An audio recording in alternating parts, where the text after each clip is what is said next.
Hii ni Samsung Galaxy S26 Ultra kama unavyoiona hapa. Ni simu nzuri kabisa ambayo imeweza kutoka mwisho wa mwezi huu wa pili.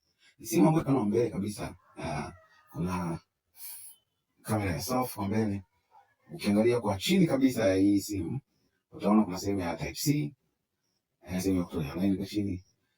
Kuna sehemu kwa ajili ya speaker.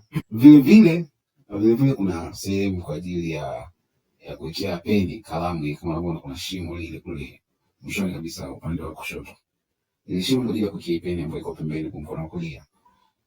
Tukiangalia kwa pembeni imetengenezwa kwa material mazuri kabisa ya aluminium. Tukiangalia kwa juu tunaona kuna mic mbili. Upande wa kulia huko tunaona kama kawaida kuna button ya kuwashia na button ya sauti. Yes, unaona mbamba wake kama ilivyo.